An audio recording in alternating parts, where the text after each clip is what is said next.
ఇది ఇల్లా సత్రమా? అబ్బా నువ్వు ఉండవయ్యా, నేను చెప్తున్నాను కదా. వంటింట్లో ఏమేం చేయాలో ఎంతెంత చేయాలో తెలియక అందరూ ఖాళీగా కూర్చున్నారు. 2 రోజుల నుంచి చిన్న పళ్ళకు రావట్లేదంటగా. వెంటనే డ్రైవర్ పంపించి చిన్న పిలిపించండి. 2 రోజులుగా నువ్వు ఎక్కడికి వెళ్ళావు? సముద్రం ఎలా ఉంటుందో చూద్దామని వైజాగ్ వెళ్ళానండి. వెళ్ళా సముద్రంలో గోవిందయ్య అయ్యా ఈ లెక్క చూసి పంపించి. నీకు లెక్క చూసి కదా డబ్బులు ఇవ్వాలి. మరి ముందే అయ్యా అయ్యా అంటూ ముష్టోళ్ళగా చేయి చెప్తావిట్రా. నువ్వు ఎప్పుడు వచ్చావు, నీకు ఎంత ఇవ్వాలి చెప్పు. గుమ్మస్తా మీరా నేనండి. మీకు లెక్కలు తెలియకపోతే వెళ్ళి చిన్నయ్య గారిని అడగండి. ఏంట్రా డబ్బా ఇస్తున్నావా? నన్ను ఉద్యోగం అనేది వెళ్ళిపోమన్నారు కదా. అంటే ఏడుస్తావిట్రా. ఎక్కడికి వెళ్ళాలో ఎలా బతకాలో తెలియక ఏడుస్తుంటా. సరే సరే సరే ఏడో ఒక. ఇప్పుడు మా ఇల్లు చూసుకోవడానికి ఎవరు లేరురా. నా కూతురు కూడా ఇక్కడే పని చేస్తుంది. మరి నువ్వు మా ఇల్లు జాగ్రత్తగా చూసుకుంటావా? అలాగేనండి.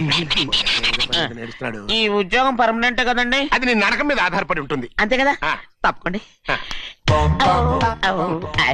ఎలా అదేంట్రా నరాలు తగినట్టు నడుస్తున్నావు? బాలేదా? ఇంకోటి నడుస్తాను.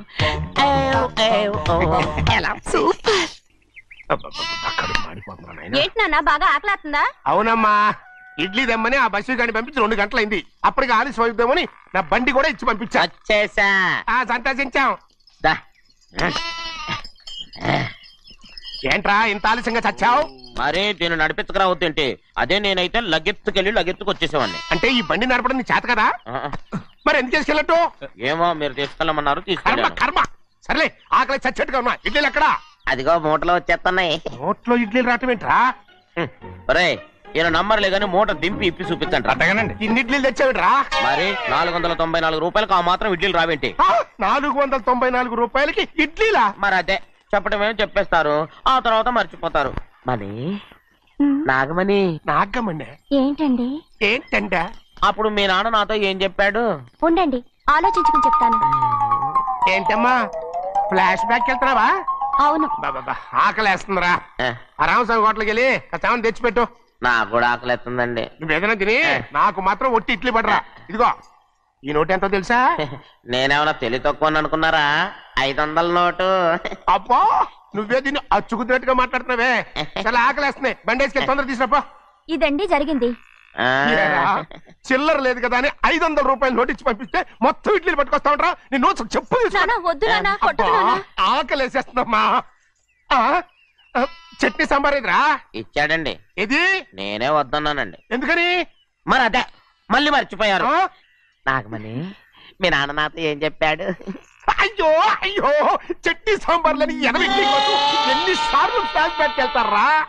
ఏదైనా తిని నాకు మాత్రం ఉట్టి ఇడ్లీ పడరా. ఇదిగో ఆయనకు అర్థమయ్యట్టు మళ్ళీ చెప్పు. నాకు మాత్రం ఒట్టి ఇడ్లీ పడరా. అయ్యో నువ్వు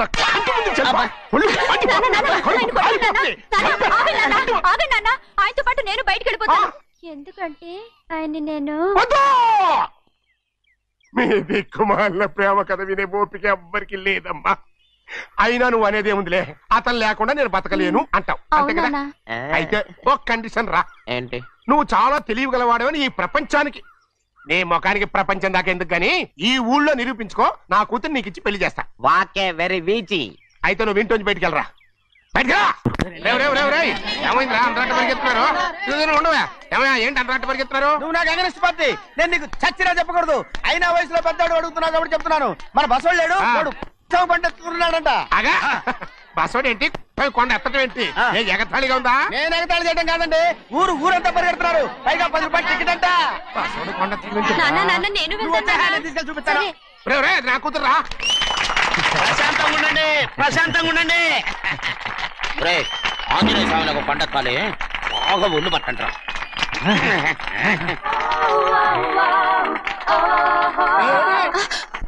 ఆడ కొండనెత్తే పోతే నిన్నెత్తిపోతాడు. ఊరుకోండి కుమస్తా గారు, ఆడికి ఆ కొండనెత్తడం ఈజీ, దీన్ని కష్టం. వయసులో ఉన్న ఆడపిల్లని చూస్తే చాలు తలనేరిసినోడికి కూడా జోకులు వస్తాయి.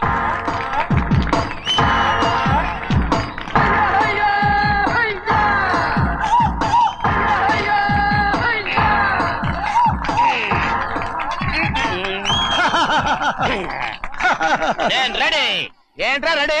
కొండనెత్తు. ఓ 50 మందిని పిలవండి. ఎందుకు? ఆ కొండను తెచ్చి నా చేతుల మీద పెట్టడానికి. అప్పటి నుంచి నేను చెబుతూనే ఉన్నా ఇది ఫిట్టింగ్ ఏదో పెడతాడు అని. ఒక్కడనా నా మాటనారా? ఊరుకోవా, నీ కూతురని మాటలేదు మేమే వింటాం. ఇది ఒక పిచ్చి కొయ్యి. ఏంటి 50 మంది వల్ల కాదా? అయితే ఊరు మొత్తం వచ్చి ఆ కొండను తెచ్చి నా చేతుల మీద పెట్టండి, అప్పుడు నేను ఒక్కనే ఎత్తుతాను.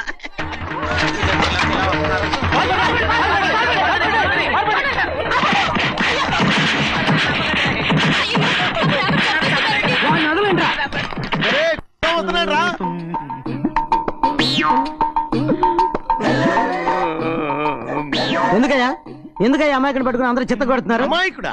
వీడా? అవును.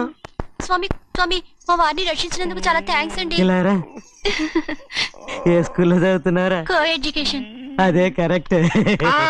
Correct correct correct. ఇటు ఇప్పుడు మాట్లాడి. నీ కూతుర్ని ఇతనికి ఇచ్చి చెయ్యాలి అంటే ఇతను తెలివైన వాడని నిరూపించుకోమన్నారుగా. అవును. ఇప్పుడు నేను చెప్తున్నాను, ఇక్కడున్న మీ అందరికంటే ఇతనే తెలివైన. ఆంజనేయుడు తప్ప ఆ కొండను ఎవరైనా ఎత్తగలరా? చేయలేని దాన్ని చేయగలనని చెప్పి మీ అందరిని నమ్మించి ఇక్కడ తీసుకొచ్చాడే, ఇతను తెలివైనడు కదంటారా? ఇది తీవ్రంగా ఆలోచించవలసిన విషయం. కరెక్ట్. ఒక తెలివైన వాడే ఎదుటి వాళ్ళని తెలివి తక్కువ వాళ్ళని చేయగలడు. He is very bright. ఇప్పుడైనా ఒప్పుకుంటారా? ఒప్పుకున్నట్టే గుండె మీద చేసుకున్నాడు కనుక. స్వామీజీ మీ ఆశీర్వాదం ఉంటే వచ్చే వారం నేను నీళ్ల మీద నడుస్తాను, ఆపై వచ్చే వారం భూమి మీద ఈదుతాను. అలాగా? ఏది నీళ్ళల్లో నడు చూద్దాం. ఇక్కడ నీళ్లు లేవే. నువ్వు నీళ్ళలో నడుస్తావో నేల మీద ఎత్తావో నాకు అనవసరం. నా కూతురుతో నువ్వు సరిగ్గా నడుచుకుంటావా లేదా? స్వామీజీ చెప్తే నడుచుకుంటాను. స్వామిలాగా మాత్రం నడవకు. ఈ జన్మలో చస్తే నీకు పెళ్ళి అవుతుంది. చేతులు కలపచ్చుగా.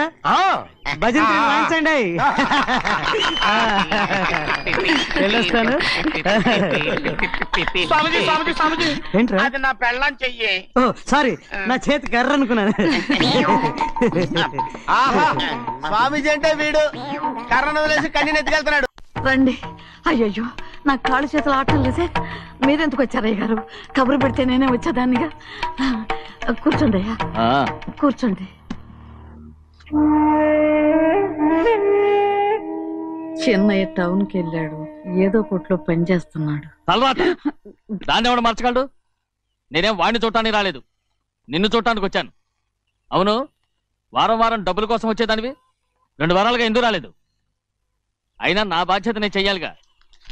ఇదిగో తీసుకో. డబ్బొద్దండి. నీ మనవడిని నేను ఇంట్లోంచి తరిమేశాను వద్దంటున్నావా? ఇది నీ మనవడి కోసం కాదు, నీ కొడుకు కోసం నేను చెయ్యాల్సిన బాధ్యత. ఆనాడు ఊరంతా నా బిడ్డ తప్పు చేశాడన్నా, మీ మనసుకి మాత్రం తప్పు చేశాడనిపించలేదు. ఈ రోజు నా మనవడు కూడా ఏ తప్పు చేయలేదు. ఆ విషయం మీరు తెలుసుకుని వాడిని ఏ రోజు పనిలోకి రమ్మంటారో ఆ రోజే డబ్బు తీసుకుంటాను. నీ మనవడు చేసింది నేను కళ్ళారా చూశాను. దాని గురించి మాట్లాడాలంటే నాకే అసహ్యంగా ఉంది. డబ్బు తీసుకుంటావా లేదా? వద్దు బాబు. ఈ రోషమైన నాలో నేను చూస్తాను.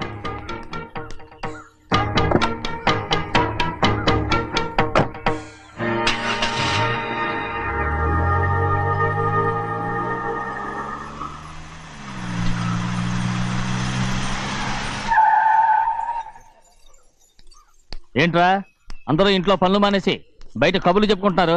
పెద్దమ్మాయి గారు అల్లుడు గారు మన ఇంటికి వచ్చారండి. వాళ్ళతో పాటు బంధువులు కూడా తీసుకొచ్చారండి, అందుకే మేమేం అనలేకపోయామండి. తాంబూలాలు కూడా పట్టుకొచ్చారండి.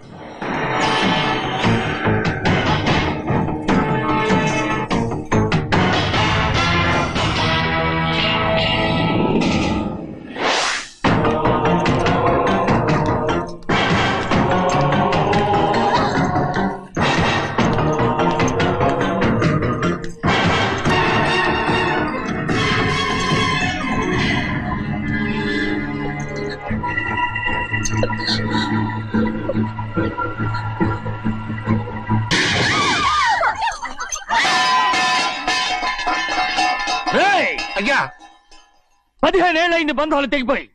ఎంత ధైర్యం ఉంటే మళ్ళీ ఈ ఇంట్లో అడుగు పెడతారు? ఎవరు రాయి గాడిదల్ని లోపల రానిచ్చింది? ముందు వీళ్ళందరినీ మెడబెట్టి బయటికి గెట్టేయండి. నేనే వాళ్ళని రమ్మన్నాను. ఎందుకు రమ్మన్నావు? నా పెళ్లి గురించి మాట్లాడడానికి. నీ పెళ్లి గురించి మాట్లాడటానికి వాళ్ళెవరు? నా తోడ పుట్టింది, మీ కన్న కూతురు. దాని మెడలో తాళి పండే రోజునే ఆ వర్షం మారిపోయింది. తాళి కట్టించుకుని వేరే ఇంటికి వెళ్ళినంత మాత్రాన మీ కూతురు కాకుండా పోతుందా? ఈ విత్తనవాదం వద్దు. రమ్మని చెప్పి నువ్వే వాళ్ళని పంపని చెప్పు. అంత కాని పని మేమేం చేశాం బావా? ఇంకోసారి బాగా అంటే మర్యాద తక్కదు. మీ చిన్న కూతురు పరుగు పోయినప్పుడు ఏమైందో ఈ మర్యాద? అది నా సొంత విషయం రా. నాకు సొంత విషయమే. ఏంటా నీ సొంత విషయం? అక్కడ నిలబడిందే అది నా అక్క కూతురు, చేసుకునే హక్కు నాకుంది. అందుకే పిల్లని అడగడానికి వచ్చాం. చెప్పు తీసుకొడతాను. మీ అక్క పోయిన రోజునే ఆ బంధాలు తెగిపోయాయి. నా కూతుర్ని ఎవరికి కట్టబెట్టాలో నాకు బాగా తెలుసు. కానీ నా పెళ్లికి నా ఇష్టం కూడా ఉండాలి నాన్న. ఓహో, వీడిని ఇష్టపడ్డావన్నమాట పెళ్లి చేసుకోవటానికి? కాదు, తల్లి ప్రేమకి ఎలాగో నోచుకోలేకపోయాను. అట్లీస్ట్ ఆ ఇంటికి కోడలుగా వెళ్ళి అక్కలోనైనా అమ్మని చూసుకుందామని ఆశపడ్డాను. నీ ఆశ నే బతుకున్నంత కాలం తీరదు. ఎందుకు తీరదు? నా పెళ్లికి మీ అనుమతి అవసరం లేదు. నేనిప్పుడు మేజర్ని. ఎవరితో మాట్లాడుతున్నావే? ఆయన మనకు జన్మనిచ్చిన తండ్రి. ఆయనకిష్టం లేకుండా నీ పెళ్లి జరిగిపోతుంది అనుకుంటున్నావా? నువ్వు మేజర్ అంటున్నావే. ఇంతవరకు నిన్ను చదివించి పెద్దదాన్ని చేసింది ఎవరు? విదేశాల్లో చదివినంత మాత్రాన నోటికొచ్చినట్టు మాట్లాడతావా?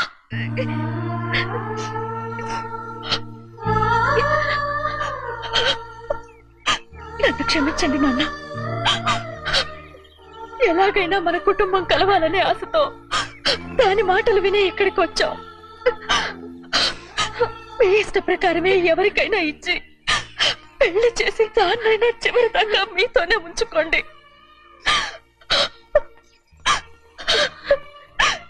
వెళ్ళొస్తానన్నా. ఎందుకు వదినా వెళ్ళొస్తామని చెప్తున్నావు? ఈ జన్మలో ఇక్కడికి రాలేమని తేలిపోయింది కదా, వెళ్తామని చెప్పు.